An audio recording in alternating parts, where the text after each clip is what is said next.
So, hello again, and today we are reviewing Empire of Ember. At early access stage, some compared Empire of Ember to Mount and Blade here. After all, there is a roughly similar cross-genre cocktail, including role-playing game, strategy, battles with a view from the eyes, the ability to control a large army and conduct sieges. Why did this project never reach Mount and Blade? At first, Empire of Ember is not exactly happy, but intriguing in a good way. We play as appearance of a powerful magician, whom he was prepared to become a new Lightbringer. This is the name of the sorcerers who can not only throw fireballs, but also be real rulers, rebuild and capture cities, and lead entire armies into a battle. Almost immediately after the start of the game, the mage teacher is killed by a crowd of goblins who burns into the city. It is clear that we now have to take his place, restore the settlement, and start searching for those who were behind the attack of village creatures. In the process, we clean up bandit camps and dungeons, freed the occupied villages from some plague various zombie, evil wizards and even minotaurs, and we also decipher strange notes, trying to understand in the abracadabra of wars where to send scouts in order to get on the trail of villains. What is intriguing about the situation is that we have to act on several fronts at once.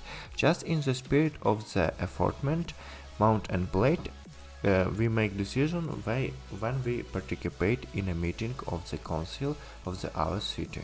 They can raise our karma and influence further events.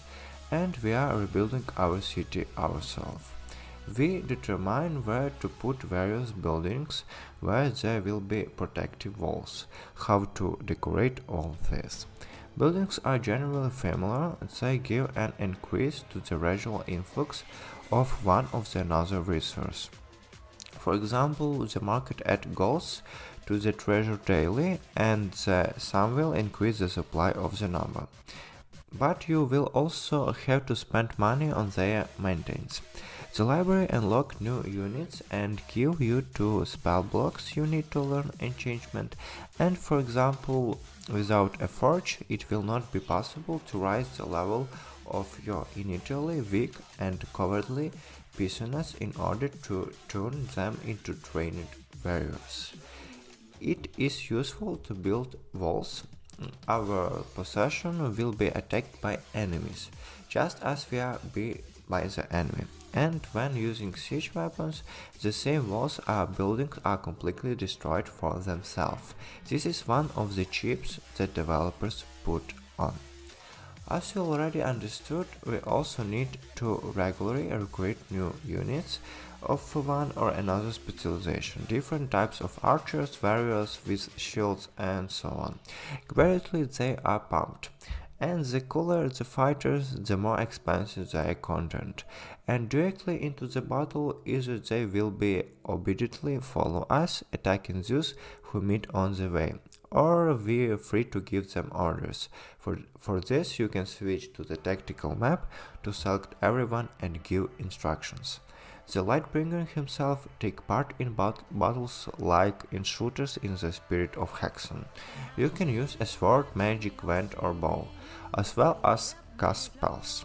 We learn this in our own tower for crystal of the title Ember Classic Fireballs, lighting, summoning the underneath, increasing damage from the elements teleports, plus you can separately learn the skill associated with the use of one of the 3 types of weapons. And the hero himself also pumps his characteristic with getting levels. Finally, another layer of gameplay is the classic movement of the hero figure across hacks on the global map, where you can find villages, bandit camps and dungeons. Already going to buy Empire of Ember? Do not hurry. Yes, everything described is formally there, but the main thing is how it is implemented, and implementation frankly crooked, chipped and boring. First of all, I will note a bunch of bugs and technical problems. The game can hang the system through the jack under the textures. Or, for example, I somehow equip a character with one weapon and he came on a mission with another. In addition, there is a crooked animation and a completely miserable AI. I thought that situation where you can just stand and shoot the enemy with a bow while he also tried to hit you and does not maneuver remained in the game from early zero. Especially often this happens during the clearing of dungeons where the hero acts alone. In general, hexing from Empire of Ember is frankly so-so. I recently played another magic shooter, Ziggurat 2, and after it was almost physically painful to play it. For example, it is inconvenient to use spells. During team battles there are more dynamics, but even there everything is implemented and looks wretched. And it is again inconvenient to give orders and use the tactical view to control squads. As a strategic part, the development is very slow, so you are forced to hang out on the map or go to bed, so we skip a days, waiting for a building to appear that will bring sometimes to the treasury on trifles. And for a long time there was nothing really interesting on the map, except perhaps for the story missions. One was completed, for the next one you need to pump units, there are not enough resources for this, so we are waiting to them to accumulate. Or we trade with settlements, but even there are limitations.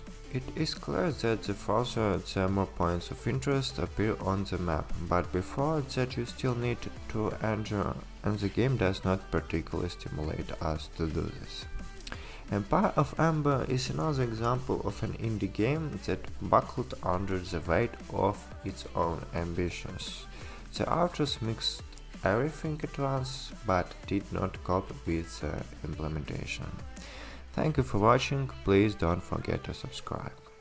Bye bye.